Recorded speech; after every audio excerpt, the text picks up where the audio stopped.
The conniving noses of the gruesome twosome have been really put out of joint over the past couple of weeks, so expect some control of the narrative to come out, to keep emerging. This was so important to them, my dears. So, we've seen rave reviews for Big Willie over the last week. Everybody loves a bit of Big Willie, don't they? Well, there's going to be a bounce back for that. We've got to expect that coming. And they will want to control and steer the media spin on the events of the balcony, which is becoming the story of the year, isn't it, my dears? Whoever the Queen wants on the balcony is going to be making a splash. Now, you know how I feel about this. I feel that it was never their priority to appear on the first day for Trooping the Colour, the state occasion. I think they knew that wouldn't fly. But in the back of their minds is the balcony on the final day, where I've got a sneaky suspicion they will be appearing. Stories have begun to emerge. This is being put out there. I think it was the Daily Mirror that first came out with it, that, the Harkles never cared. And when they went to visit the Queen, because she was so desperate to have Harry's ear and counsel and his wise guidance, the papers are now claiming that Harry actually told Granny that they don't want to go on the balcony for Trooping the Colour. Didn't mention the final day. We all know why they're making this platinum pilgrimage, my dears. We all know why. Because it adds some kind of validity to their claims as royals, and because they want their kids to be legitimised. Maybe in more official ways than just imagery and association with the Queen. Whispers have been coming through to me, and I wasn't sure whether to mention this or not, because this is just silly gossip, but it comes from a junior member of the clergy. And I've got an association with them because I was a choir boy when I was a kid, and sort of grew up with this person, this individual, who is an aspiring man of the cloth, should we put it that way? Although I'm always having Fraulein Maria conversations with this chap, along the lines of, my dear, you'll make a fine governess, but I don't ever see you becoming a nun, But we'll see, God bless him. But the whispers that have come to me via this divine messenger relate to Lilibet's christening. Because, as some of you will have noticed, Lilibet Harkle's first birthday falls on the Saturday, the 4th. So these newspaper articles have all been saying that Harry told his granny, oh no, the thing we want to come to is the St. Paul's Cathedral Thanksgiving service on the Friday. Which makes one wonder, why are they so keen to go to the religious service, the service of Thanksgiving for the Queen's life? I know they're very spiritual and do all this sort of bead clutching and mantra chanting and who knows what other kinds of wonderful hippie adventures they get up to, but prayerful?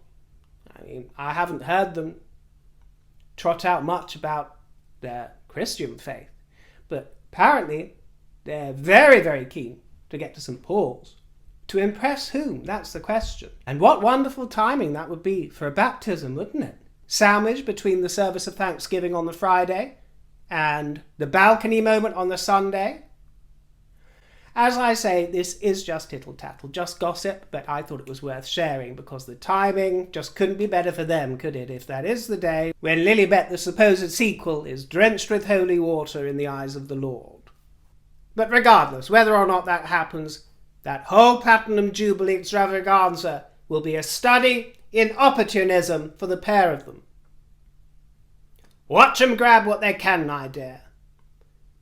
It's going to be like supermarket sweep, trolley dash, where they're going to rush in with their trolleys, their shopping baskets, grab everything off the shelves in a little free-for-all so that they can stock their larders with the fruit of other people's harvest, royal harvest.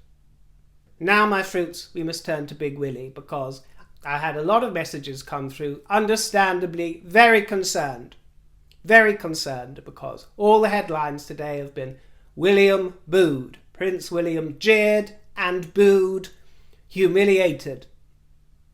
This was at, you'll have to bear with me because I know nothing about football. It is something that I loathe with the very core of my being. There was a football match, the beautiful game they call it. Prince William is the head of the Football Association. So he was there in that capacity, and it was Liverpool versus Chelsea. And Liverpool, the good people of Liverpool, well, they didn't give him a very warm welcome, by all accounts.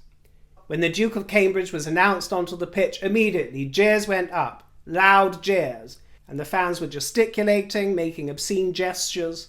And this went on during a rendition of Abide With Me, the Christian hymn, and also during God Save the Queen. Boos, boos, boos all the way through it.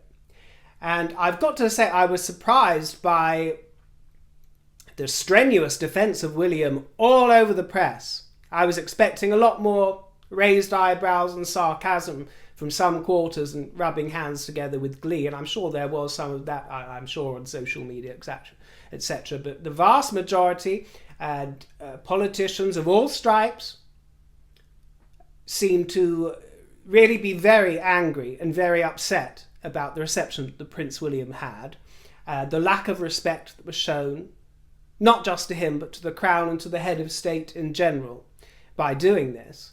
I even saw calls for members of the crowd who were involved in this jeering and chanting to be identified and punished for what they did.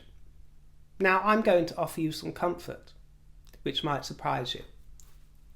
It was a really good thing that happened. That's my spin on it. It was a really great thing. It was an isolated incident in a city that I've only been to once, Liverpool, and I've got to tell you, I have never been so charmed by the people of a city. They loved me. And in reciprocation, I adored them. And I'm talking mainly about straight, working class, white males. I've never been greeted with such enthusiasm, flirtation, and general hospitality. This was an isolated incident in a city that has a troubled relationship, and sometimes understandably so, towards the establishment, conservatism, authority, because it's been let down in the past horribly. And a lot of this sentiment sprang from Thatcherism in the 1980s, and also from the Hillsborough disaster, where during a football match over 70 people were crushed to death and I think nearly 800 people suffered injuries. And the way that this tragedy unfolded and was handled, and also was represented in the press, which unfairly maligned the people of Liverpool and left a really nasty taste in their mouths that still lingers. And as a journalist from Liverpool, a local reporter pointed out yesterday, this is par for the course when it comes to the national anthem. It often gets jeered, whether or not a royal is actually in attendance. It will often receive that kind of reception. But I'll tell you why I think it's good for William and why I think it's good for the nation. The health of the nation. And I'll give you two different views. One was the Speaker of the House of Commons, Sir Lindsay Hoyle, who said yesterday that I utterly condemn any fans who booed Prince William today. The FA Cup final should be an occasion where we can come together as a country. It should not be ruined by a minority of fans' totally shameful behaviour. In this year of all years, the Queen's Platinum Jubilee, this is dreadful. On the other side of the coin, a left-wing trade unionist by the name of Howard Beckett said that he praised the crowd for rejecting blind patriotism and the establishment. We've been talking about freedom lately, the freedom to express yourself and to have an opinion. And I just cherish the fact that we live in a country where we can have both of those opinions. And neither of them will necessarily be shouted down. You can have your pick of who you might agree with or not, but they won't be shouted down. And what happened yesterday serves as a reminder to the rest of the United Kingdom who are looking on that we don't live under a regime or a dictatorship, and that the constitution under monarchy is a thing of beauty that shifts and evolves with time, over time. I've been reading about the beauty of this constitution lately, which I hope to share more with you in the future. But unlike a written constitution, this is an organic one that flexes. If you have something that's fixed in stone and brittle, that will break. And unfortunately, you're seeing the consequences of a written constitution of another magnificent country at the moment, with regards to all the controversies over abortion that are happening in America at the moment. Unfortunately, that shows some of the weaknesses of a written constitution, which was written hundreds of years ago and will become more and more arcane as time goes by. We don't have a written constitution. It's a lot more subtle than that. It's a collection of various different ideas, departments, sensibilities that form a confluence of various rivers and rivulets into one majestic ocean. And that, I believe, is what gives its power to shift and move and be like water. All those different embodiments of water, from the misty, steamy vapours to the solid glacial ice. Yes, it was disrespectful. Yes, it was oikish. And no, I don't like to watch it. But it illustrates that you can have your future head of state standing right in front of you, and no one's going to take away your right to have your say. No one's going to lock you up for it. Unless, obviously, you step over a line into unacceptable violence, but no one's going to lock you up and throw away the key for jeering or interrupting the national anthem. You know, you have the right to do that as a citizen of this nation, and I believe that you should have that right. So I reject calls from various quarters for them to be made an example of in this instance, because it's not like they were spitting at him, it's not like they were throwing things at him as far as we know. Obviously, if that kind of line was crossed, different story, my dear. So don't get it twisted. There is, of course, a line. Violence is never acceptable. And as uncomfortable as it was for Prince William, I'm sure, all I saw was nothing but a graceful, gracious response. He took it in his stride. I'm sure his heart was sinking inside, but just as when he was in Jamaica and the Prime Minister insulted him right in front of him, he didn't show any annoyance on his face or irritation. He was majestic and gracious, and that's how he was at the match. And all the world got to see that as well. So as far as I'm concerned, it's only boosted his image in the eyes of most of the public, I'm sure. It hasn't denigrated him. And it's good for his character, you know, as a future king. It's good for his character to have a few of these episodes which keep you humble and make you strong and make you able to look someone in the eye when they're coming for you or when they want to disparage you. You know, he can look them in the eye and say, okay, you get to have your say, and I'll do me. These tests on his character won't do him any harm as he goes through life. They'll only prepare him even more for his future role. I felt more sad, actually, for the choir that was assembled there and who had obviously been rehearsing and practicing their piece to perform in front of the future monarch. This abided with me. There was a choir there, the B positive choir, whose members all have sickle cell disease, 60-strong choir. So very sad for them and everybody else that was there to give a sense of congeniality towards the whole sporting event. After we saw Her Majesty appear at the horse show a couple of days ago, when she looked on fine form and chatty and happy and lucid, people started asking questions. Well, why did she send Charles to open Parliament the other day when it seems that she was perfectly capable of just sitting there for 5 minutes and reading out a speech? And the whispers have been starting to come out that this is all part of her master plan, that she is choreographing a sort of graceful dance to tie up loose ends and smooth the path for Charles. And of course this began with her blessing with regards to Camilla being called Queen Consort in future. And the suggestion is we're going to be seeing a lot more of this dance being played out, because she's not ready to hand over any duties and she wants to continue in power without a regent until she dies. But some of the whispers coming out do jive with what I said a few weeks ago, which is that I think after the Platinum Jubilee there will be a dramatic shift and Charles will be entrusted with far more duties, and this may eventually lead to a regency of some kind. But they're saying that this is a very conscious decision by the Queen to get Charles involved, because when she was pregnant on those 2 occasions and had to miss the state opening of Parliament, she allowed the Lord Chancellor to read her speech, and that's really what she could have done this time, to make it clear that she's still the Queen.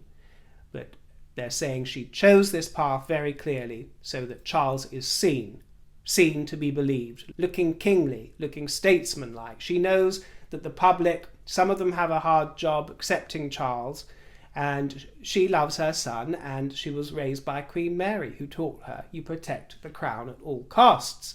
And that includes its future, that includes who is to inherit it. So she wants to do as much as she can now, while she has the time, to try and guarantee that Charles has an easy ride of it as he can, and together with his consort.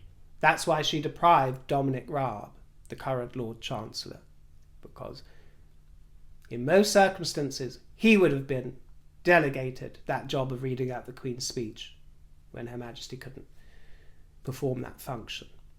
So the questions are being asked.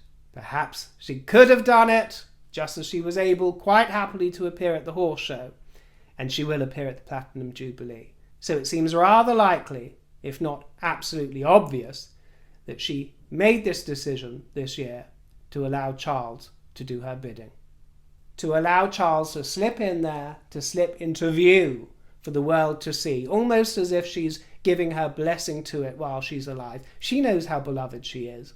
She knows that her popularity is matchless. She's had 70 years of adoration as well, my dears. And she was blessed with a happy marriage from a very young age. You know, she met someone that knocked her socks off when she was very, very tender of year. Very tender of year. And Charles and Diana had the misfortune of a desperate mismatch that screwed up his life and screwed up her life. And it messed with his reputation. And Her Majesty knows that. And I believe she's trying to ease that path of transition. And maybe to make amends, you know, I don't believe she's perfect. And, you know, you read a lot about Prince Charles's first couple of years where he was left. There wasn't much seen of Mummy and Daddy when they were cavorting around Malta.